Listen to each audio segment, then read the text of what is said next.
Ladies and gentlemen, boys and girls, children of all ages, the Ohio podcast proudly brings to you the Buckeye Lounge. I'm your host, the Schrock Star, Shaun Schrock. With me, my co-host, my partner in crime, the Wolverine Slayer herself, Miss TG. And tonight we have a very special guest, Mr. Japheth Willmore, also known as Brutus Stark on X. That's where I first got to meet him. How you doing today, Japheth? We're doing good. We're doing good. All things considered, lots has changed in the last almost a year since I think the last time that I was able to chat with you. So, no, things are going well. Things are going Yeah, well. let's go back a little bit. We met on X, and just like fans do of the Buckeyes, and we kind of followed each other. Then you had a very emotional post one day. It just caught me by surprise because you posted. I'd see pictures of Clark, your beautiful son, but you Mhm. you had that post where you told us all that he had Sanfilippo disease. If I'm saying it right, is that Yep, Sanfilippo? yep. Sanfilippo syndrome. And Yep. and man, that just hit me because I have a 10-year-old daughter, and there's nothing worse than a sick kid or an injured kid. So I mean, my heart broke for you.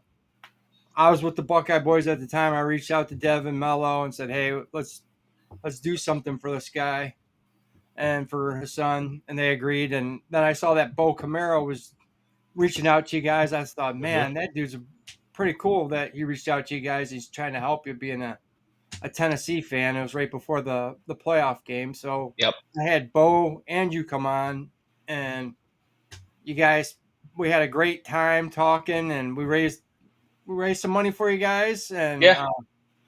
you guys got to go to the Tennessee game and watch Tennessee, go down, watch our Buckeyes kick the crap out of them, and so it's a year later now.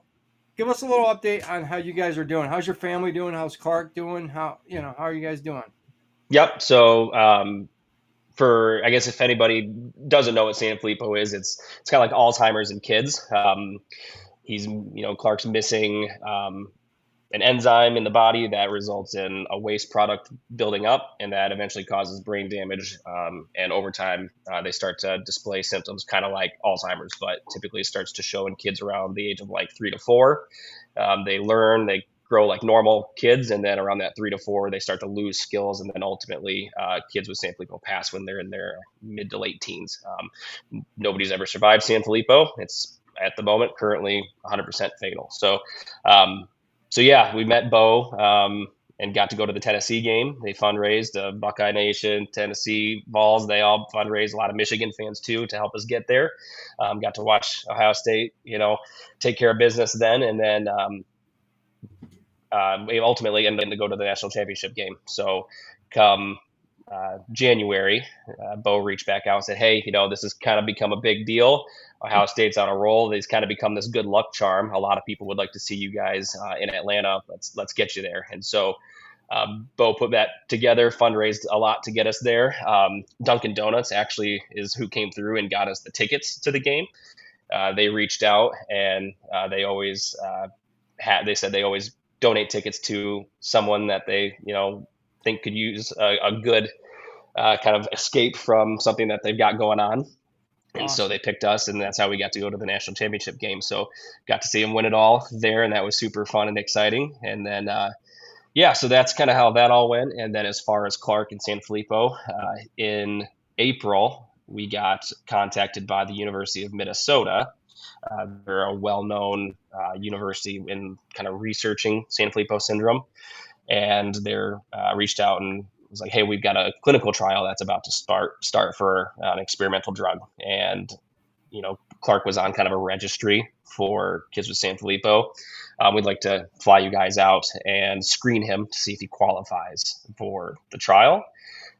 We were really fortunate that he did, because the criteria were really strict. One of them being that the hardest thing is that a lot of the kids regress, and these trials, they don't want kids because they want to show that the drug works and that it prevents them from regressing. And usually by 5 years old, which Clark's 5 years old, they don't talk anymore. They don't.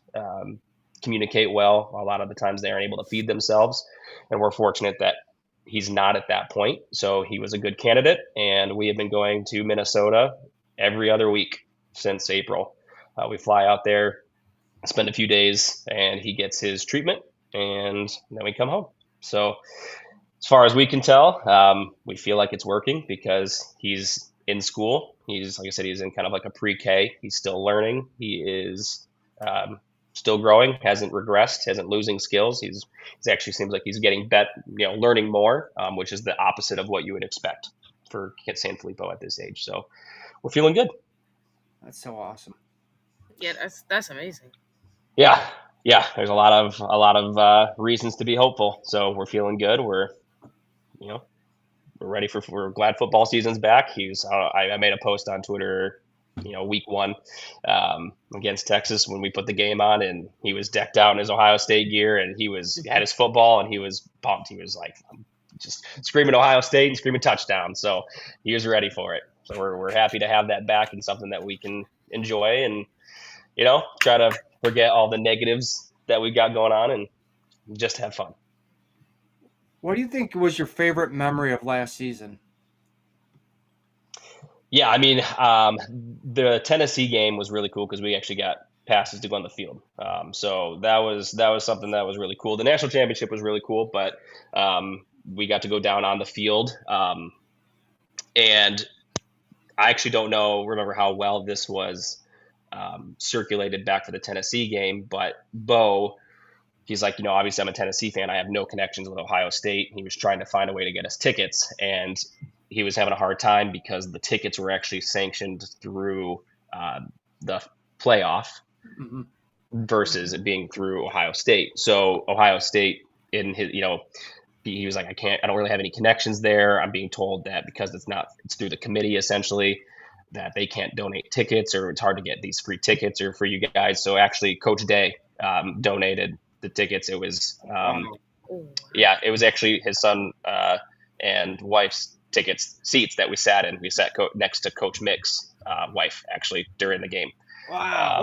And so we were able to sit there, and it was a great time. And then about 2 minutes left in the game, Coach Mick's wife was like, hey, this is the time that we can actually go down on the field on the sideline. And then once the game is over, we can actually go out and mingle and interact with the players. So that was really cool, really special. So yeah. What was it like interacting with the players?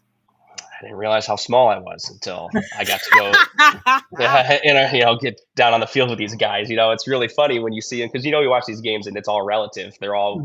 These guys are all with each other, and they're all large, athletic human beings, and so you don't realize the size difference between them and normal people until you see them with normal people. And so, no, it was really cool. I mean, we didn't really interact a ton with the players face to face, but just being down there with them and being just a few feet away from Will and Trey, we were really close to them, and just it was really cool to be in proximity. So we had RJ Day on the show, and the kid is such a great kid, so it does not surprise us that him and his wife him and his mom would donate their tickets. I mean, they're that kind of people, man.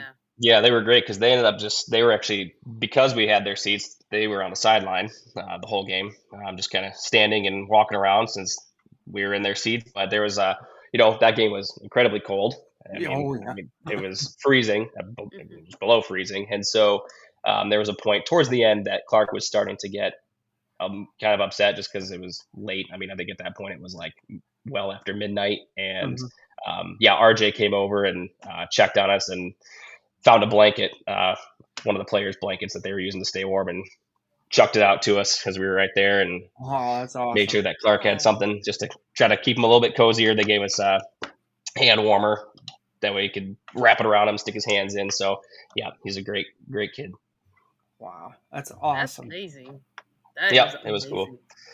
Yeah, so that was the like I said, the national championship was obviously great because watching him win the Natty was fantastic. But there was a lot of personal. Well, it was a lot more personal at the Tennessee game So like you mentioned earlier, we got to go the day before and walk the field house with Cardale Jones and hang out with him for a couple hours, which was really cool. That's amazing. Our producer, Bug Vader, says he's happy to see that Clark's doing well and that you guys got to see the playoff run. Yeah. We appreciate all the support that everybody's given us and continues to give us, and sharing, we even just sharing all of our posts on Twitter of him when we share them, because, it's one of those things that we can't, with him being in a clinical trial, it is really great because it gives us an opportunity that most families don't get, which is to hopefully, not necessarily cure him, but halt the disease and keep it from getting worse and allow him to just continue growing and, living a long, healthy life. And we can't share tons of details from the clinical trial for the sake of the integrity of the trial, Sure. but it is beneficial to let people see him doing well because that helps raise awareness and allows more people to realize, like, hey, this research that's happening is working, or it seems to be, and that helps more funds, more awareness to continue these trials to hopefully result in something that's approved and just available to these kids. And San Filippo can be, a thing of the past. It's just something kids are born and with. You can treat it, and it's not the terminal, diagnosis that it has been up to this point. Man, that's. The treatment that he's taking right now, can you actually see a difference? Can you see that it's really working? We feel we can, because like he's saying more now than he was a year ago. Because really there's not gonna, with these treatments for San Filippo, there's a handful out there that are in like clinical trials, or there's one that's pending FDA approval, a different treatment than what Clark's getting, but nothing's going to necessarily be a cure. Nothing's going to reverse, like, because the kids, what they're sustaining, or they're getting brain damage. Mhm. So it's not going to reverse any damage, but it'll keep more from happening. And so in Clark's case, he's definitely delayed compared to other 5, almost 6-year-olds, but he's not regressing. He's behind, but he hasn't lost skills. Good. And he continues to learn, albeit at a slower pace than his peers at the same age, but he's still learning. And any learning would mean that it must be working, because the natural course of San Filippo would be to lose skills, lose the ability to talk, forget how to say things. Most kids are no longer, if they were able to talk, they lose that ability. They forget what, any words they had previously learned by the time they're 5, 6 years old.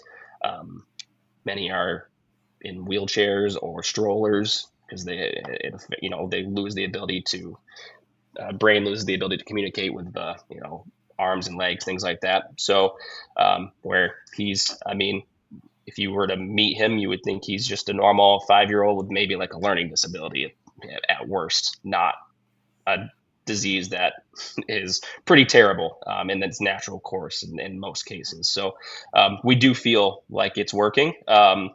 There's physical symptoms of San Filippo that are not, it's not the trademark of the disease. It's really the neurological stuff that's the main symptom of the disease. But there are certain things, like kids with San Filippo, their bellies are a little bit bigger because it causes their that waste product builds up in their liver.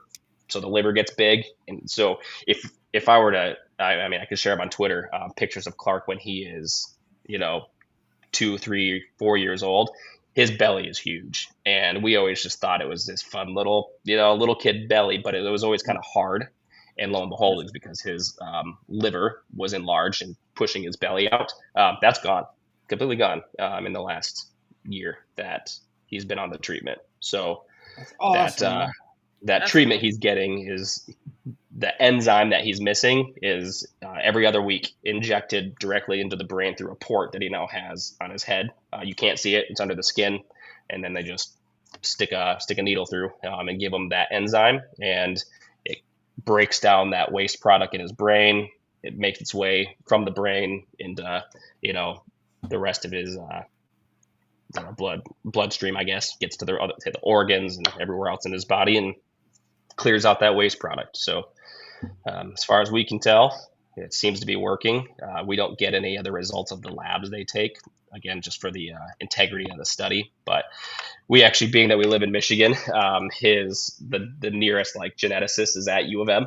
So that's where actually he was diagnosed. So he has a follow-up appointment. We haven't been back there since he was diagnosed, since we've been doing all this stuff at the University of Minnesota. But we do have an appointment at U of M in the coming weeks where they can take labs, blood draws, things like that, and send them out for testing. And so we're hoping that we can actually see some like actual data in the next month or so to see if it's working or not. So, but just based off of how he is growing and learning and doing great, we feel like it's working. So happy to hear that. Yeah, real happy, man. Yeah, we're hopefully excited. He continues to do well.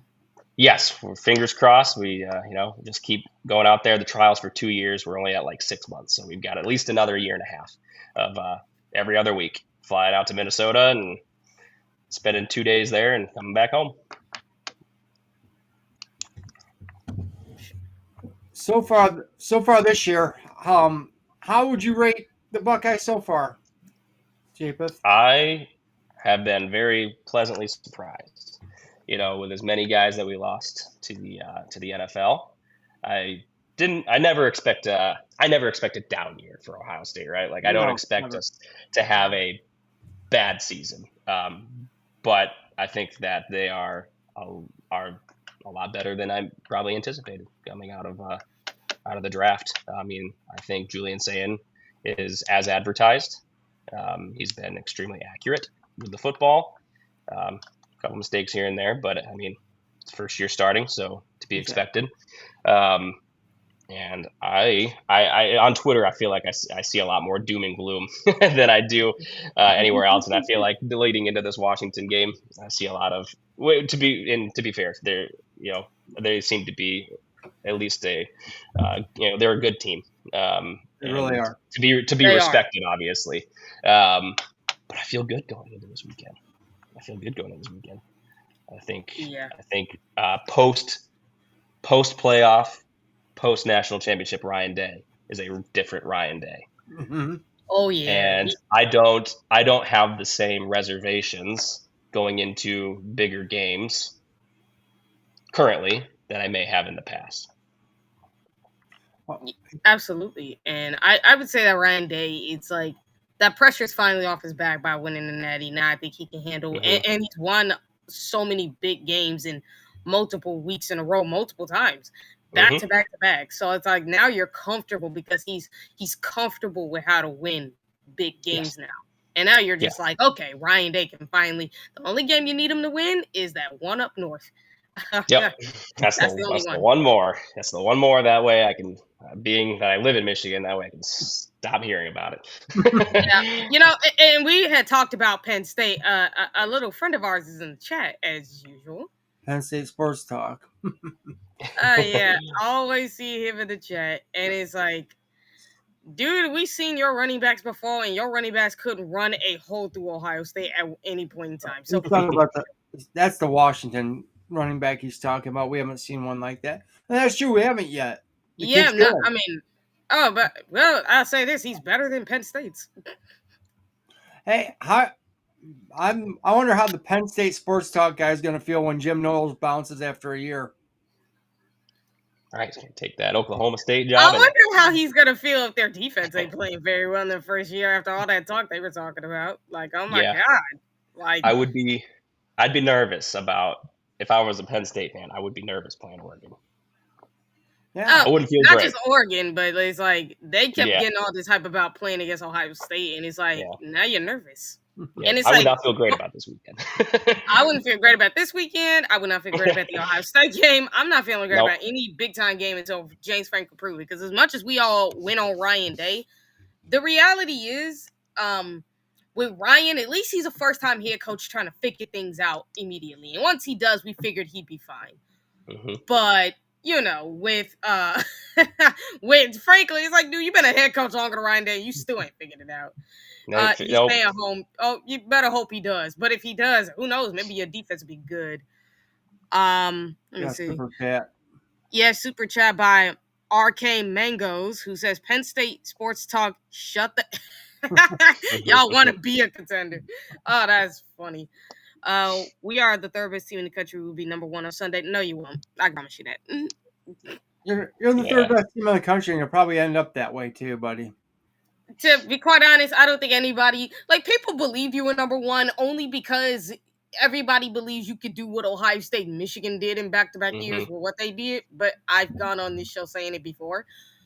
If you look at what Ohio State and Michigan did in the recruiting trail and in the transfer portal, it wasn't just bring about the talent. It's what they did in those 2 areas. You have yet to do that. And let's be real, Ohio State brought the best out of both between the 2 teams. So, like, it's kind of like, be real about it. And they had a tougher schedule, which was more impressive. And went through a tougher road. So. Yeah, Drew Eller's not the guy to do it. I mean. I tell you what, I think Drew Ellers has a lot of ability, but his problem is where he's at. I mean, Ryan Day wanted him. If he would have went to Ryan Day, the kid would be, an All-American. But where he went, he's not getting development. Yeah, I think he is a quarterback where if he had got the proper quarterback coaching, I think he could have been an absolute star. I really do. I think he could have been. But because you went to Penn State, no offense, but the last, Sean Clifford was the last good quarterback they had. But that's because, like, he's a great backup quarterback in the NFL, but he's not like a starter or anything. So, like, if Drew Allen is comfortable with being a backup quarterback, that's fine. You know what I mean? But it's like, if you wanted to be a starter, Penn State was probably not the best place for you. I'm hearing those. You don't back it up, guys. Yeah, she ain't lying though. Like he ain't lying though. Like, they always talk, and then when they get their teeth kicked in, they don't know what to say after that point. I'm hearing Knowles wants to go to Oklahoma State. He's a Vader, and he does have some good sources too. So, if he does, that'd be funny. Even though, again, I don't think he is head coach material, but go ahead. He may want to give it a whirl. Now, Japheth, you're pretty close to Lansing, correct? Yeah, we live right outside. I'm like a good 15 minutes from East Lansing, so not too far from Spartan Stadium, actually. What's the Michigan State fans like this year? How are they feeling about their team since they just got mollywopped by USC? Yeah, I mean, I think they feel great considering all things considered. I mean, that program has been in shambles since the whole debacle with Mel Tucker. So I think they're just glad to be kind of competing at this point. So, like, I mean, around here, they feel very confident that they're beating Michigan this year. They're very high on Aiden Childs. They see, at the moment, the holes in the secondary for Michigan. That's true. And I think they feel good. They're definitely missing the defenses that they were used to under D'Antonio, but that's really what's biting them in the butt because their offense, it's productive right now. So Aiden Childs and Nick Marsh are a great duo right now. But no, I mean, they're very Michigan State fans around here, they could go and win 0 games, and the next season they're like, we're going to beat everybody, and we're going to beat Michigan. And that's just how they feel every year. And look, I would say this about Michigan State. I think that they are a really good team. The secondary has holes, and I think they can fix that. Like, at least you got a good D-line, you got good linebackers. It's just your secondary. You can fix that little issue. You could become, once again, a competent Big Ten team. Maybe even a contender for the Big Ten championship once again. Maybe. Because I like how Jonathan Smith has this team coached, how he's done with with Childs, you can see the potential was there immediately. You just knew. And then with his connection with Marsh, it was right there. Like, I look at this offense. Bro, this offense is so good. Like, they've really developed. They really come along. And like I said, the defense has come along. Just fix your secondary. I'm not going to lie. They absolutely could be Michigan. Because here's the funny thing. If you're Michigan State, at least you ain't got to worry about the passing game. The only thing you got to worry about is him rolling out to the left, rolling out to the right to pass. That's all you got to do. That's all you got to worry about, man. I tell you what they need to worry about, though, is protecting Childs. Because I tell you what, Michigan's secondary might stink, but that that front seven's no joke. Yeah, they were eating up Raiola. He Oh was my in, Well, I he was mean, if miserable you for it, really but think about it, that Nebraska offensive line is not good. So they're not he was, good. I'm sorry to tell people because I watched that same D line against Oklahoma, who has a better front than Nebraska, and they were getting mixed. Like they were getting slapped around like children by Oklahoma. So it's like, yeah. I just don't know how Michigan State's line is. So I mean, I love Childs. I think he's got a lot of potential, and Marsh is a stud. He's a verified stud, but hopefully they can beat Michigan. That would be funny to see. I think they can because again, when Yeah. it comes to Michigan's wide receivers, do you got really anything to worry about? No. And for sports talk, let's be realistic when we talk about this. Oklahoma State is not Ohio State. I'm sorry to tell you, brother. Like OSU, there's two different ones. You got one that's at the bottom of the earth right now in the Big 12, and then you got one that's at the top of college football of the most prestigious program, buddy. There's two sets of different OSUs here. Nose got hired by Ohio State for the simple fact of they liked his defense. Even when there was some flaws, and they knew there was, they liked what his defense could bring. Even though there were some significant flaws that needed to get fixed. So now, Japheth, what is your prediction for the record this year for Ohio State? What do you see them doing, and what would you be happy with? Yeah, I mean, probably going into the season, like I said, I'm not gonna say my expectations were lower, but just with the productivity that was lost to the NFL, I was like, yeah, I could see it, 11-1, 10-2, and I wouldn't be upset by that. And especially when at the time prior to the season, like you said, there was the whole Penn State's going to do the same thing that Michigan did. Penn State's going to do the same thing that Ohio State did, bring all their guys back, and they're going to run college football. I don't feel that way now. And so that I don't feel that way. Oregon, could be, if we see them in the Big Ten championship, you never know. But you can go either way. So I guess we'll learn a lot about Penn State and Oregon this weekend. But I think they can go undefeated. I think they can, I think they can run the table in the Big Ten. I don't see anything on the schedule that prevents them from doing that. So, hey, I agree. I think the ceiling's undefeated, and I think the floor. I mean, 2 losses at the most, if any.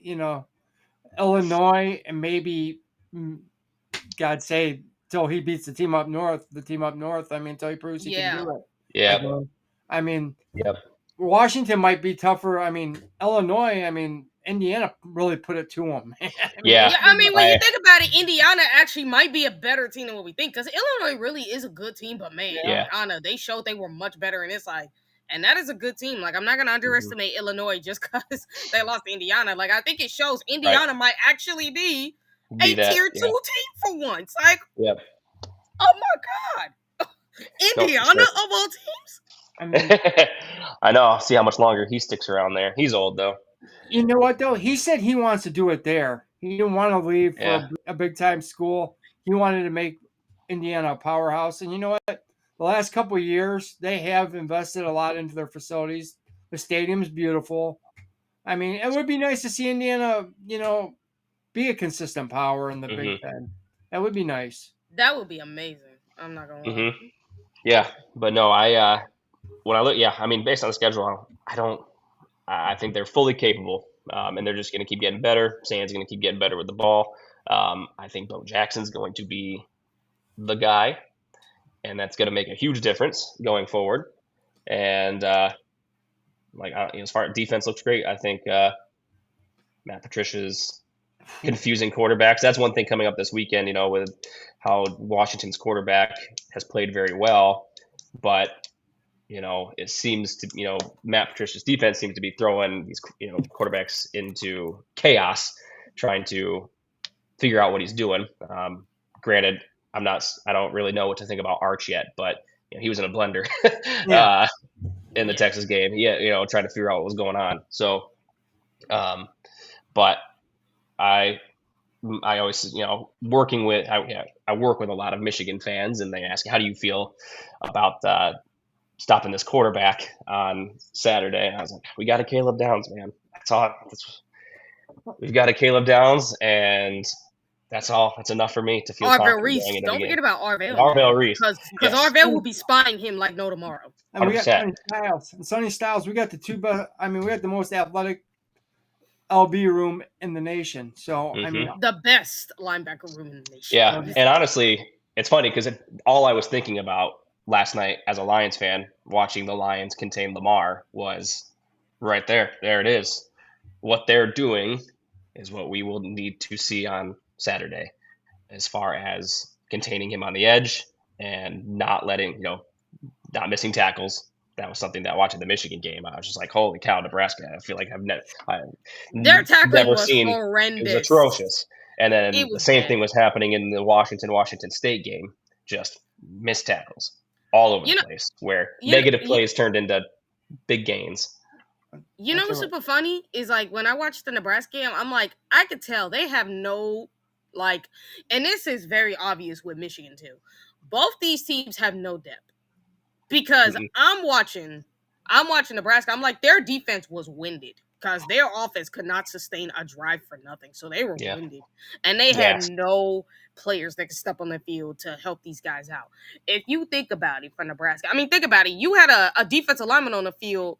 You remember Remember how we were with Tommy Aguilar, where he was like two thumbs when he played with like broken thumbs? This guy had a whole cast on his hand when he was playing, and it's like, I'm like, look, I can understand it because Tommy Aguilar, at least he said, listen, I don't want to quit, I want to keep playing. But with this guy, I'm like, he should not be playing, because that injury does not like, if you got a cast that big on your hand, you should not be playing. But it really tells you have no depth on that team whatsoever.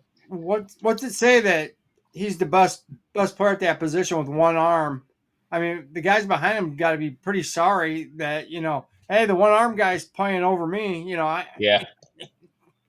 Right. I tell you what, Nebraska is fraudulent. Everybody was so high on them; they're fraudulent. Look, I wasn't saying like they were high on them. But I would mean like people were thinking that maybe they could finally have a breakout season for once. Like, you could finally start. Yeah. Nobody was so high on them. It was more like you were just waiting. Like, you might say, oh, this is the season they could finally break out. Because Dylan Raiola did look good last year. But it's like, you could tell, if you were paying attention, that team has so many problems that they need to work out. Like, Dylan Raiola is not getting the proper quarterback coaching. Because I noticed this. He locks on one read and he stays on that. Like, once he gets off that, he doesn't know how to read the rest of the field. And that's where his problem is. If he got the correct coaching, he could be a good quarterback because he's got talent. It's like, you just need to learn how to read the field, buddy. Yeah, his awareness. Stop locking on your first read. Like, you had guys that were wide open and you're missing them. You had chances, buddy. Yep. Yeah, I mean, I feel like that's going to be like, well, I mean, you never know, but Underwood's experience so far too at Michigan is just, you get this 5-star quarterback and you pay outrageous money for him, and he's got all the talent in the world, but when 15% of his incompletions or whatever it was are just drops, and you don't put receivers around him that can, that he can utilize and catch the ball. Well, Michigan it doesn't matter how good he receivers. Is. Let me tell you something right now. Michigan can't develop receivers for worth a while. They haven't had good receivers since Edwards, since Manningham, and Arrington. Since those guys, they haven't had good receivers. And then secondly, I said it before, they ain't got the coaching to develop him whatsoever. Right. The coaching staff identity is still in a run first offense. And Justin said, with Haynes, I mean, rightly so, maybe. I mean, well, here's the reality, though, because if you really watch it, it's like every team knows to fill the box and to like, because I've seen it in the Nebraska game at times. I've seen it in the Oklahoma game a lot. I even seen it in the New Mexico game where teams stacked the box and they were stuffing that run game. When they broke off big runs, it's when these players got out of their gaps. Against Michigan, you have to be gap discipline and gap sound. You have to be. You cannot let Justice Haynes get any open field. That guy only runs real fast and real good when he got an open lane. He ain't got that. He's just an average running back. Well, I tell you what, the one thing I did notice about the coaching staff, though, Michigan, I will give them credit with what they were doing with Underwood, the way they were calling the game, is because they were making him roll out where he's only having to read half the field. was one read, two reads. That was it. Well, Run. if you think about it too, though, like you could also say like the Nebraska coaching staff was dumb because it's like, how you not catching on to this? How you not catching on to this offense, bro? He's just rolling out. Just don't have a spy on him and have everybody else on these receivers. Don't let them get open. Because it was just either hit the tight end right away. I mean, you're either gonna go at the receiver or you're gonna hit the tight end. I mean, if you take away their tight ends, I mean they're screwed in the passing game. Oh, really? They are. mean, they got two good tight ends. I'll give them that. And I mean, those are the main ones you take away. Like you double team those guys. Like if you got the defensive backs that can go toe to toe with them receivers, you're good. That's why.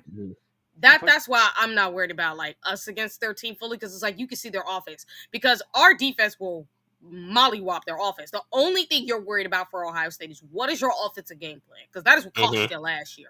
The 100%. Game plan on the offense. It wasn't playing Michigan. They did not beat us. We beat ourselves. What is the game plan of Ryan Day and the Ohio State offense for this defense? Because if you really look at it, that defense is not very good. They really aren't. Like I know they play good against Nebraska, but again, Nebraska has their own issues. We seen you against Oklahoma, and you left a lot of players open as to where if their quarterback actually put some air on the ball, they actually would have beat you by like 50-some points. So that's the only thing. Is like their defense ain't good. Their secondary really ain't that great. Their front seven, like I said, like if you got a good enough offensive line, like for instance, we got two freaking monstrous tackles in Austin Saravale and Phillip Daniels, who are mean, nasty dudes. So it's like, and I watched Rod Moore, the guy who's talking all that mess about Ohio State, and that other edge rusher against Oklahoma's offensive line, they were getting stonewalled. So it's like, hey, Penn State sports talk shows how much you know. Cardell wasn't there when Ryan Day was coach, man. You're right? Are you dumb? Are you dumb, brother? I mean, honestly, just go sit down, bro. Yeah, but like, dude, if Ryan Day was there during the Cardell Jones era, Cardell will be an NFL quarterback for like the next 8 to 10 years. I'm sorry to tell you. No, forever. Vader has a question. If for you, if there is anything Buckeye Nation could do to help the Clark and his family, like basically you all, what is it? Yeah. So I mean, right now we're doing great. Like I said, we're in this clinical trial, but it's all paid for by the trial sponsors. So there's nothing that like personally we need. So we always just direct people to the Cure San Filippo Foundation website. That is the foundation that there's a couple foundations out there, but they're kind of the largest one, and they have been probably the most influential in getting the money that's donated to where it really should go or where it can best be utilized. So a lot of these trials, like the one that Clark's in, a lot of them are funded by just people who are willing to help, or fundraisers by parents just donating to the Cure San Filippo Foundation. So, and then they make sure it gets to who it needs to. So you can go to their website. There's like a Meet the Families tab, and then you can actually scroll through and look at the pictures of all the different kids with San Filippo, and Clark's pictures on there. Click on his name, and then you can actually donate through him, and it's just donated in his honor, so to speak. So. Okay. Okay, I'm gonna ask Eric's question in a minute, but Penn State guy, please shut your mouth. Dude, we have the highest GPA for football player. I mean, Ohio State grade point average for sports. I mean, for perfect football, 1,000. I mean, just go sit down, man. I mean, perfect 1,000, and not only that, but Ohio State is still the most prestigious program that still owns the Big Ten, and guess what? Still owns Penn State. And the one time you beat Ohio State was based on a fluky blocked field goal in a game that you really shouldn't have won. Like, Ohio State was literally handing you the game, and y'all literally almost figured out a way to lose. If it wasn't for that fluky blocked field goal, y'all would have lost that game. That would have been it. And the ref didn't know what pass interference was either. So no, so it's like, please get real, brother. I'm sorry, but the reality is about Penn State. Until Penn State shows they can win big time games when it matters, because at least for Ryan Day, like I said, he's a first time head coach that was figured it out. With James Franklin, there's no excuse, dude. You've been in college football way longer than Ryan Day. Heck, you've been a head coach longer than him, and you still can't win the big one. So screw off, and you got the talent to do it. So until he finds a way, no. You choked last year in the playoffs. You should have beat Notre Dame, and you choked it away. Choked it away. Choked it. Massive. Yeah. And now Eric, our the OHL podcast owner, basically asks, you do know Ohio State's traveling across the country. Oh God. Okay, I see the joke there. Hey Lisa, I know we've seen a lot of new people too, like Auntie B and a bunch of others, but when it comes to the Ohio State Buckeyes, how would you feel if they did go back to back this year? Just if. I mean, I'd be pretty ecstatic. That would be, that would be, that'd be incredible. I mean, people around here wouldn't be able to handle me living in Michigan. They wouldn't be able to handle me. I'll tell you what, if you ever need any help, I'm only 40 minutes away from the border, bro. So they wouldn't be able to. They wouldn't be able to be quiet. quiet. I'll come up and help you, man, if you need any help. But I mean, it's never happened. I mean, both times in my life that I saw it. I mean, 2003 they chose. I mean, they blew the game to Wisconsin and Michigan. Then 2015 was. I still, for the life of me, do not know. Besides Ed Warner's stupidity, how you lose to Michigan State at home. I mean, give the ball to Zeke 100 times, and you guys should have won that. I mean, oh, absolutely. I absolutely believe they should have done that because Zeke was unstoppable, and Eric's really roasting the heck out of. He says, "Looks like to me you're just hedging your bets and putting in prepared excuses in case you drop a game, in case you drop it to Oregon on the whiteout." Oh wow! If they did, that would be funny.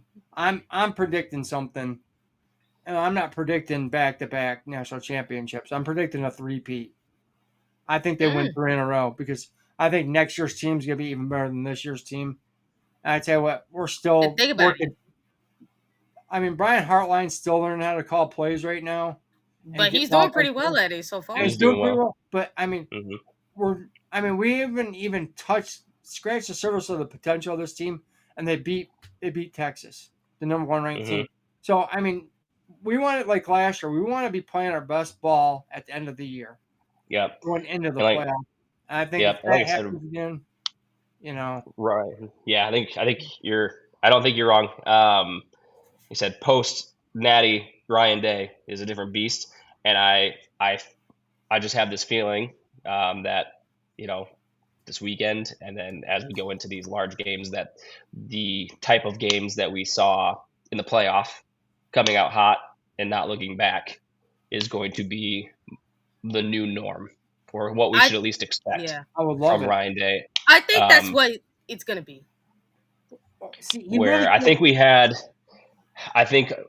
I made a tweet today that I was just kind of trying to be funny about. I think that a lot of Ohio State fans are still reeling from certain losses we had under Urban, with the Purdue loss or the Iowa loss, games that we had no business losing, and that's just caused this Ohio State.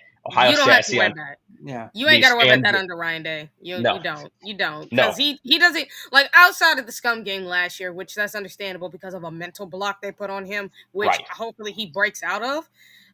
But it's outside of that game, he really doesn't lose games he has no business losing, so you're not worried about that. And when it comes to Shaun's three-peat, because think about it, it's a potential for that to happen because there's no superstar team for Ohio State to go up against this year. And next year, Ohio State has the potential to be better than what they were this year. So, it kind of almost feels like when you go to 2014 and then you win the national championship, and then we were a better team in 2015, but we choked it because of the mistakes that we made. If you really think about it with Ryan Day, we don't have to worry about him losing games he has no business losing to. And as Shaun said, we want to peak at games when it matters.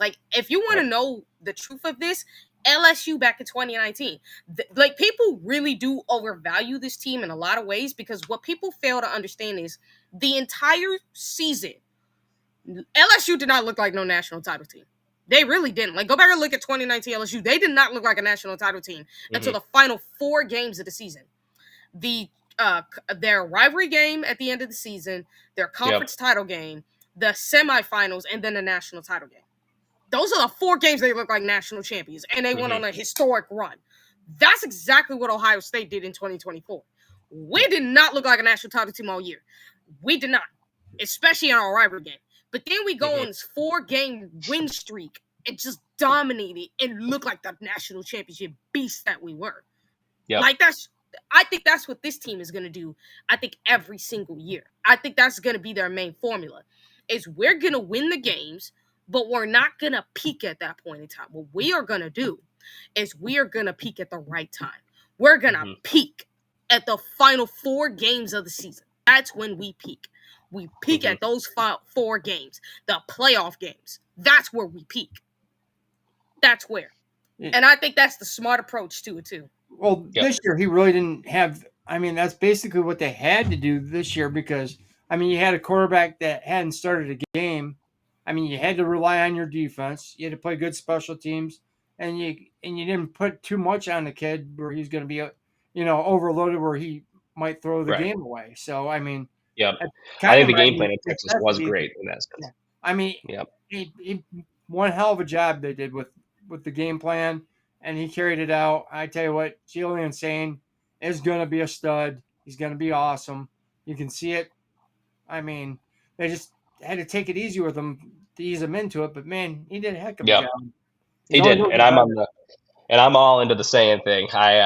I've hinted at it on Twitter, but I'm a big fan of like Dragon Ball, and so when I saw, back even when he decided to transfer to Ohio State from Alabama, and I was like, we got Julian Saiyan, and in Dragon Ball they go Super Saiyan, and so I was like, this is fantastic. I've got a Dragon Ball tattoo on my arm here, half sleeve, and I was like, this is fantastic. I'm all in on Julian Saiyan, and now he's performing and living up to the hype. So I'm happy with what I've seen from him, and I think he's going to have a very good game on Saturday.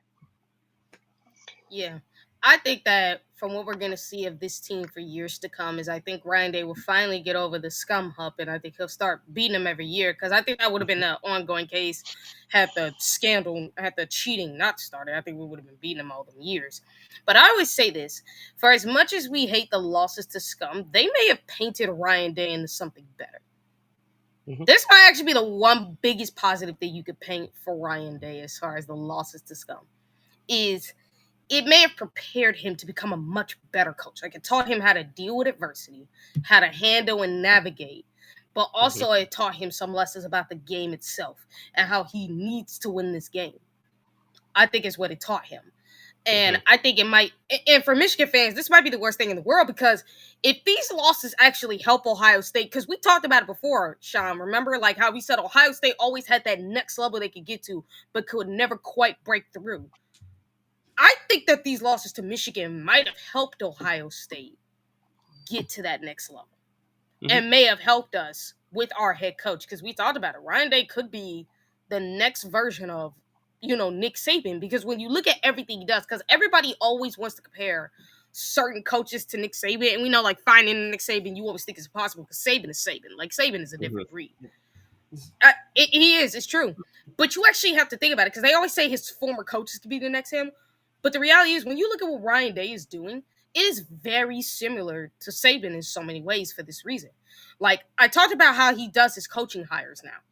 It's very similar to Saban because, remember, he hired Matt Patricia to have somebody watching over the defense so he ain't worried about that later. Like, yeah, he would have hired internally, but not while he's hiring Brian Hartline. Like, he wants Brian Hartline to be that next offensive coordinator.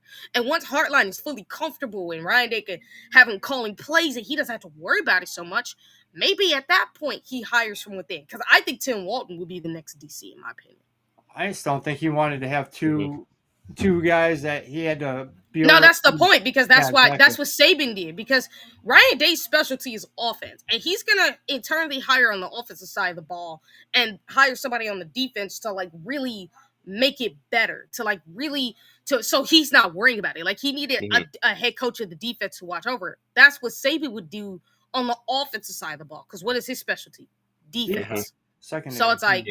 I mean, we talked about it before. It's basically Ryan Day is basically the Nick Saban of offense, where it's just they did the same thing on the opposite side. So the reality is, I think Ryan Day could be because I think he absolutely has what it takes, and he presents a lot of the same things as Saban. And as he said himself, he talks to Saban a lot. He really does ask Saban about everything, like from his time at Ohio State all the way to his time at LSU and Bama, his run, how he did things.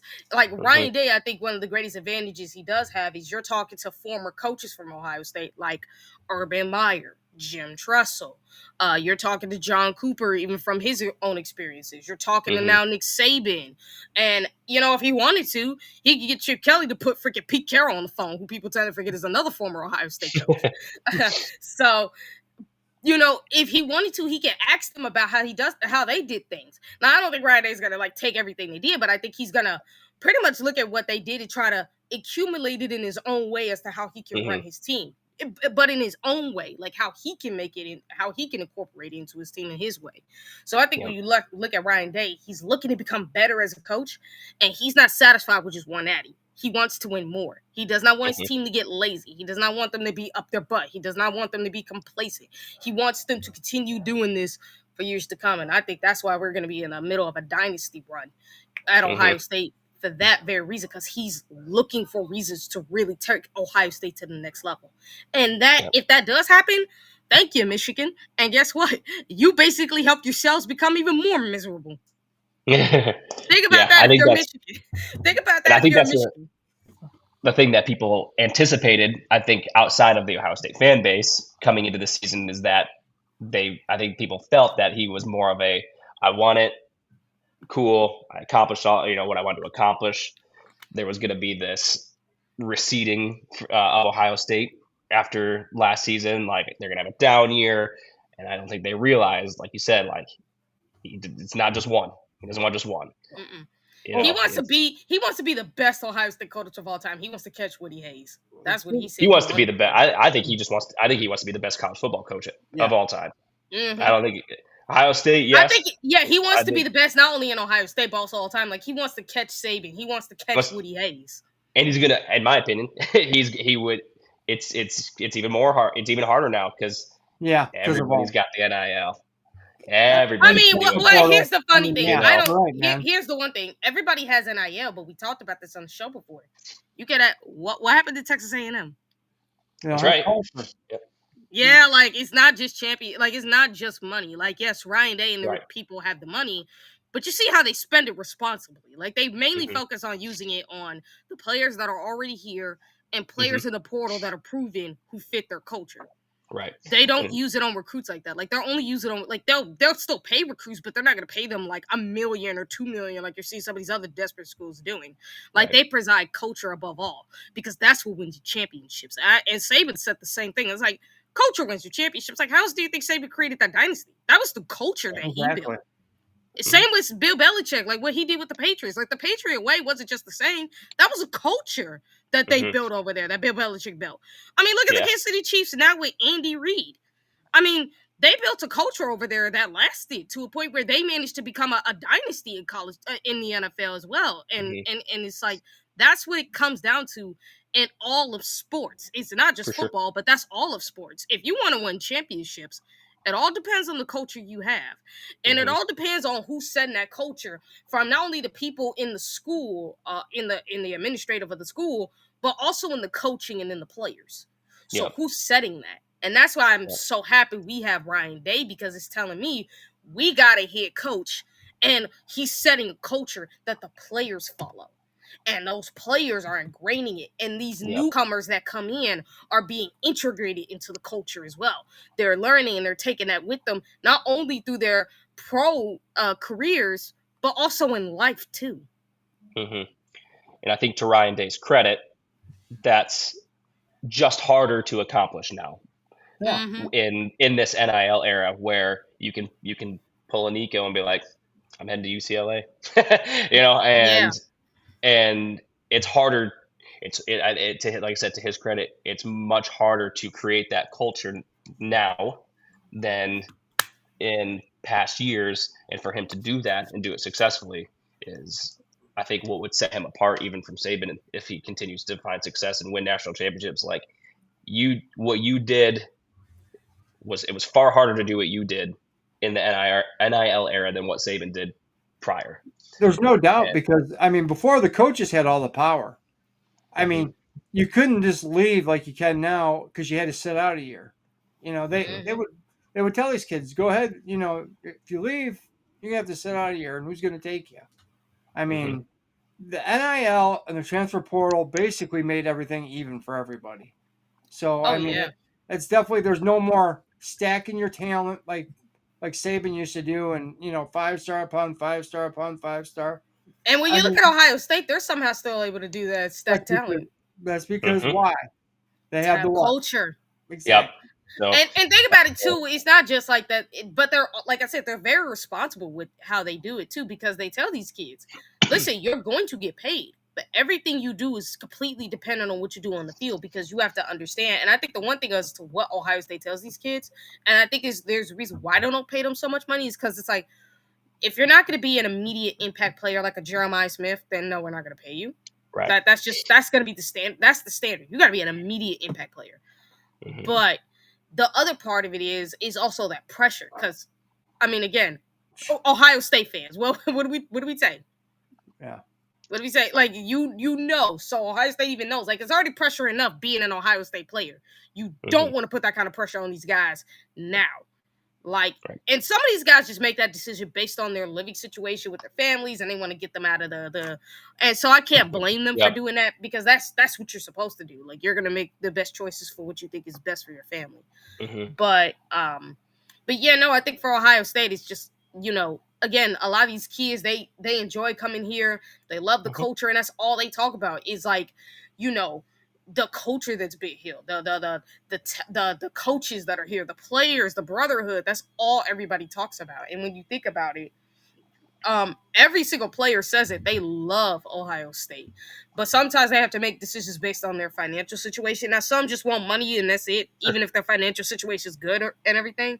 But most just make decisions based on how their family situation is going. So again, I don't blame them for that. But Ohio State's always gonna take care of their talent first before they think about, like, just paying kids automatically. Like, nah, you gotta understand that. Well, if kids come to Ohio State, they're taken care of because you're in the largest alumni base. The contacts you make, I mean, these kids are given the opportunity to intern at some of the biggest companies in the world. Because I mean, Columbus is the capital. It's a white collar city. There's a bunch of Fortune 500 companies in Columbus. I mean, there's a lot of internships. A lot of these kids, make plenty of contacts. I mean, a lot of these former Buckeyes that don't go on to the pros, they get connected real good with jobs as soon as they graduate.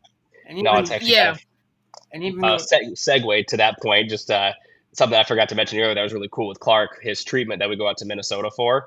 There is a designated nurse that gives him his treatment, and she is a Buckeye grad. Yep. Oh, that's awesome. Wow. Yep. So when we found that out, we were like, we know we're in the right place.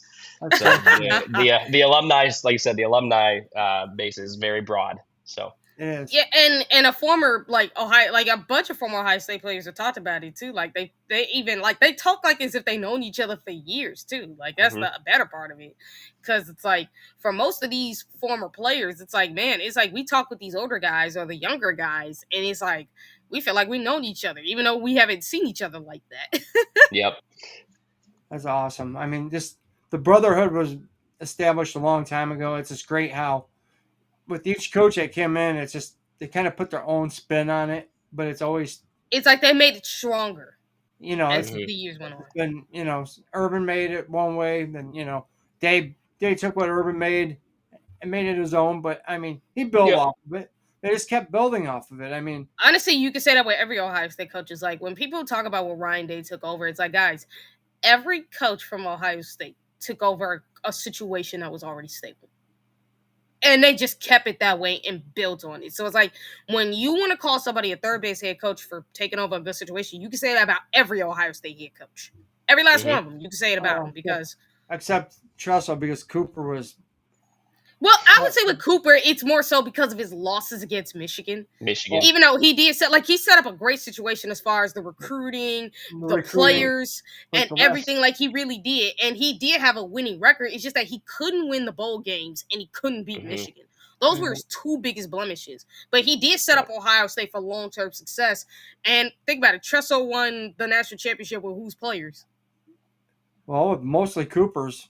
Pretty Yep. much. I Like, mean, he but- had some of his own, but he won with mostly Cooper. So when you think about it, he did took over a good situation. He just managed to take it to a point where we could finally Mhm. beat our arch rivals, and we won the national championship for the first time since what 72. So it's like, since '68. But I mean, if yeah, you look the last 2 years, Cooper was there. Last 2 or 3 years, it just kind of started going down,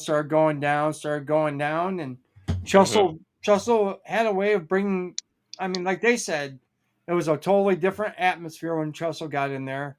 He got that Yep. team together. They were a stronger unit. I mean, Cooper made coach and like look it at was it too, though, in, because don't forget, Tressel NFL. did coach at Ohio State as an assistant, so Oh, he yeah. understands it better than Cooper did, because Mhm. Cooper was like an outsider, obviously. He did, like, he got it, but not like to the full extent in which Tressel does, because he's from Ohio, he Right. coached here, and then he comes back to really establish Ohio State back at the top of the mountain.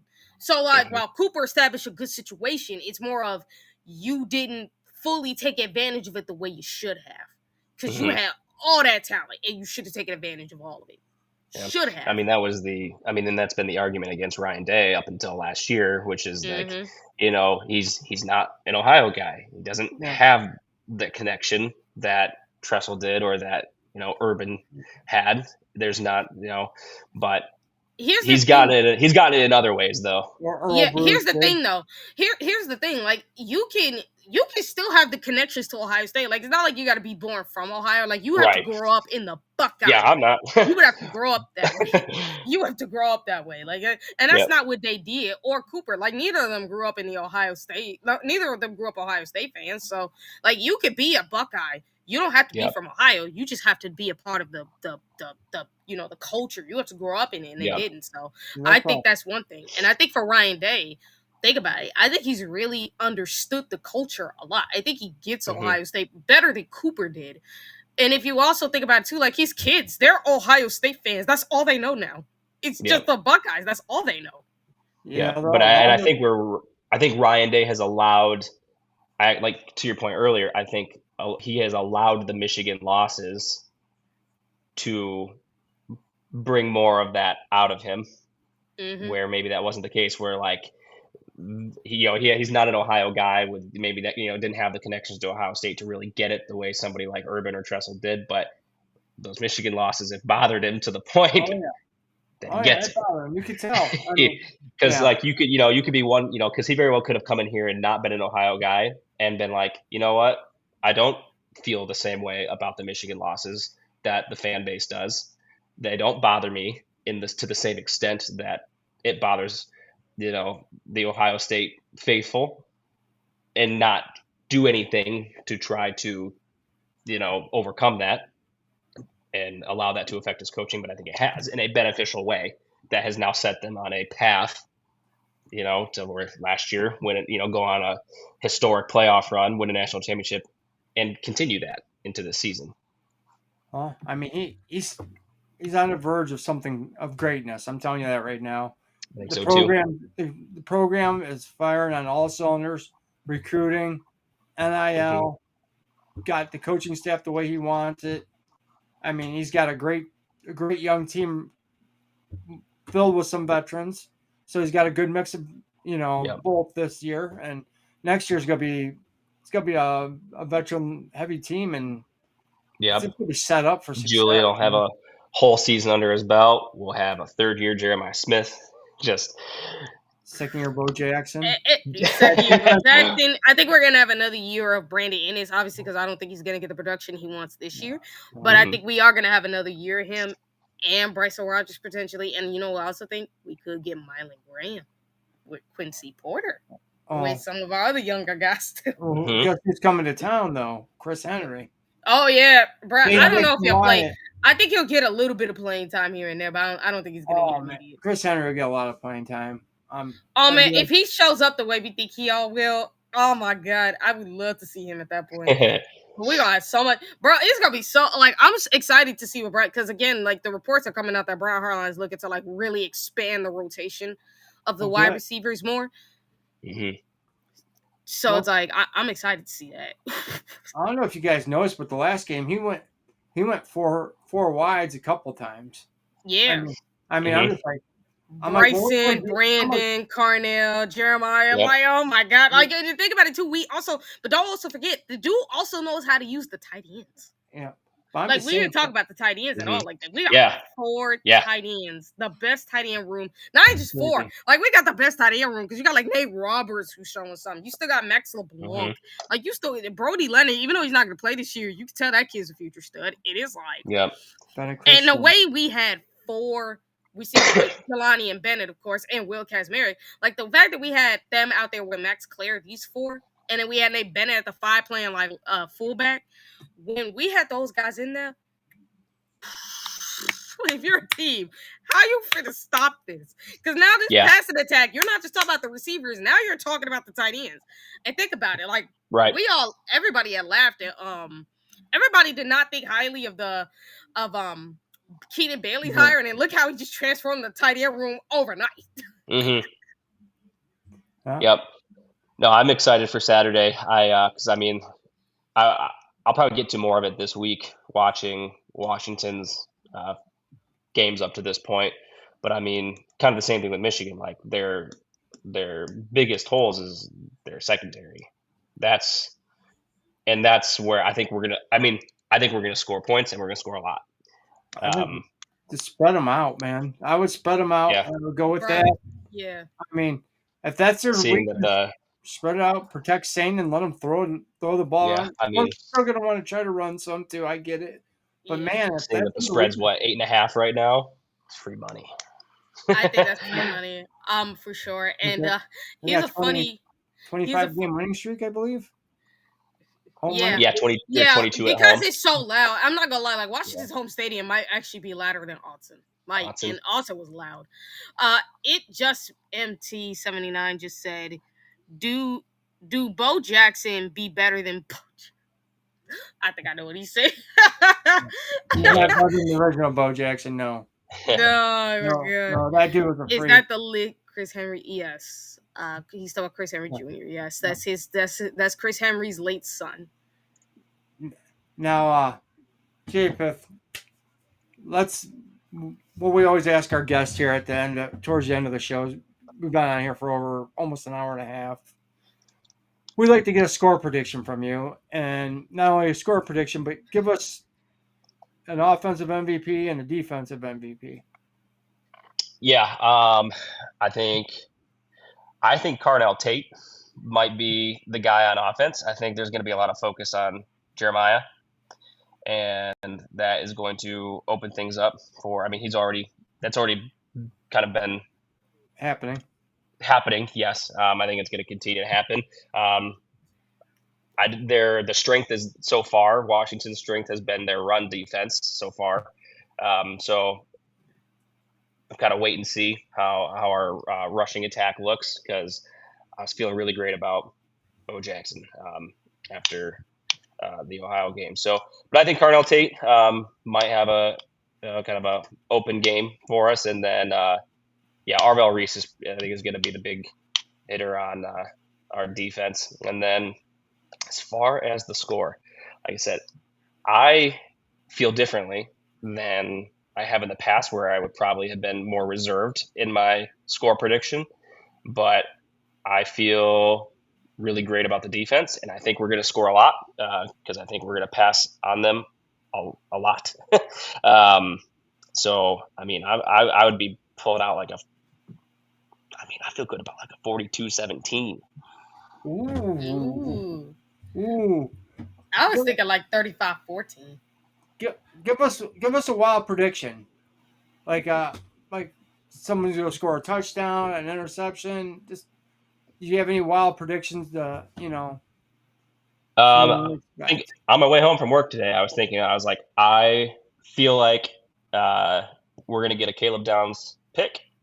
And I think that we're going to, I don't know who's going to force a fumble, but I think we're going to have multiple turnovers by the defense. I think they're going to play lights out. I feel really, really great about the defense. And that's where I know right now where the concern is in this mobile quarterback who can also throw the ball very well. But I think they're going to shut them down. And that would be my prediction. I think we're going to get a pick from Caleb, and then forced fumble somewhere. Look at the 2 scores he put. At first, it was 31-24, and then yes, 34-9. I'm so deep.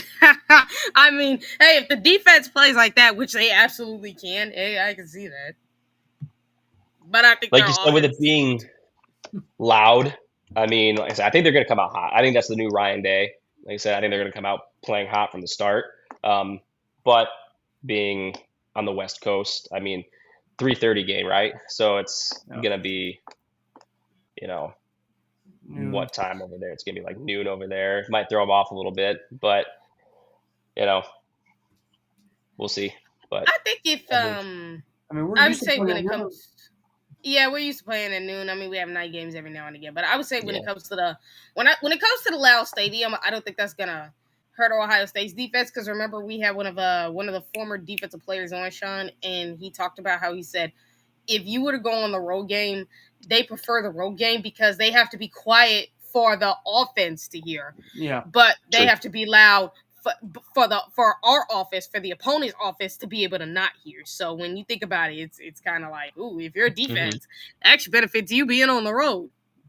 Well, I tell you what, if we come on, we put a couple of quick scores on them. That's gonna take the crowd right out of the game. Man. So for me, it's felt going into this, it's felt like a Rose Bowl situation for me. yeah. Oh yeah. I mean, Mr. Bucknuts basically said it.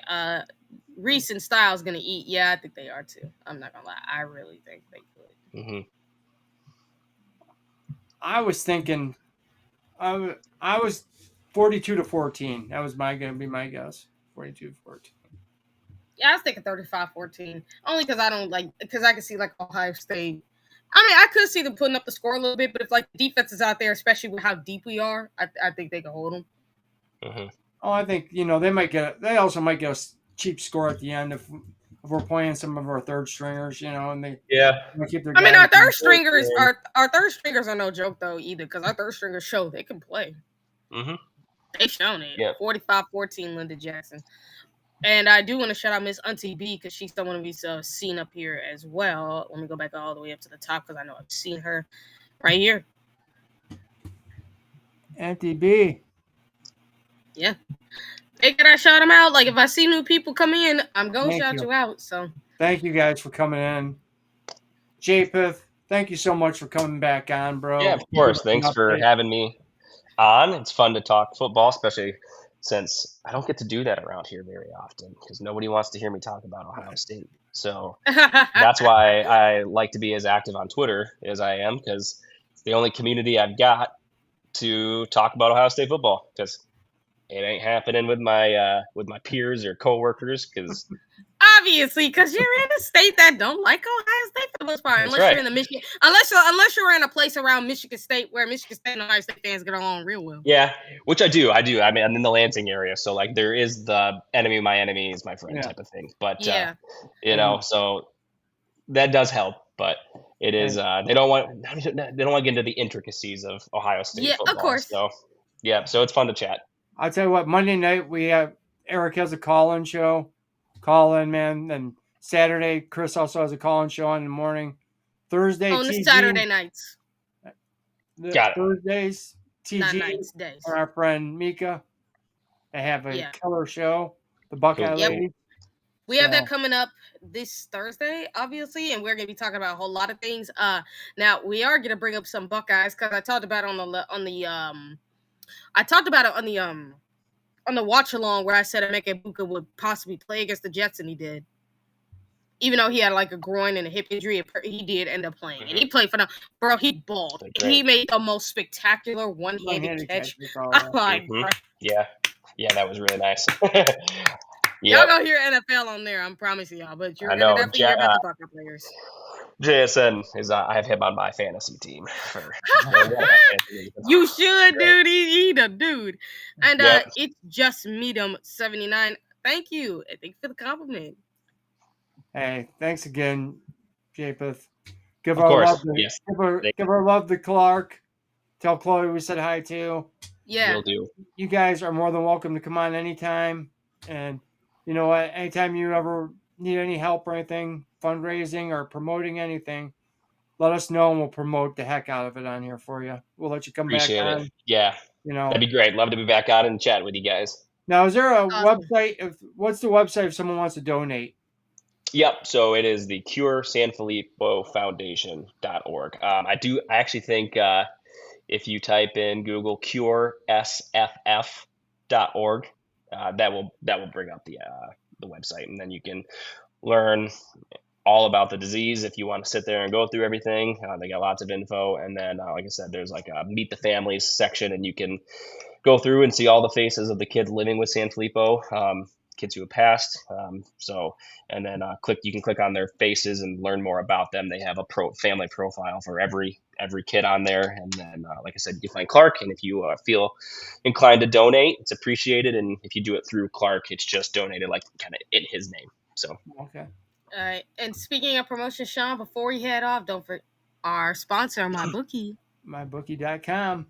Put in the code word, the promo word Ohio, and you should get $500 insurance, bet insurance. So if you screw up, Yeah. you get insurance on your bets up to $500. So MyBookie.com. If you've never been there before, put in the promo Ohio, and you will get that. You get Betting that insurance. betting insurance. So, Japheth? guys, thank you everybody for tuning in. And again, how do I pronounce your name again? Japheth, but actually, everybody just calls me JP, so that's fine too. JP, because sometimes I'm sorry, because sometimes I tend to struggle with names at times. Well, that's fine. JP, I've been going by that my whole So life because everybody JP, looks at my name and is like, what in the world? yeah. So JP, anytime you want to come back on, and again, we Please. hope continuously prayers for your son, and hopes he continues to get better, and that we're happy that his condition is getting better, and prayers that he continues to happen. And for everybody, continue to send your prayers, donate to this man and his family. Make sure you hit that like, share, subscribe, turn on those notifications so you never miss another episode. And also, we're going to be having another guest on the show at some point. Shaun, you want to remind me who that is? We have a couple guys coming on, but I believe next Tuesday. Hold on 1 minute. I have my calendar on my phone and it fell down for a minute. Hold on. I should know this, but I've had so many guests that You forgot. I know we have some pre-recorded set up for sure. Okay, and so then next Tuesday is the 30th, and we are having Mr. Boom Herring on. Boom Heron. Daniel Boom Heron will be on next Tuesday. Yep, so you guys don't want to miss that. That's going to be fun. And again, we're going to end the show like we always do. OH. I-O. Go Bucks, and scum still sucks. Have a great night, everybody. Thanks, everybody. Peace out.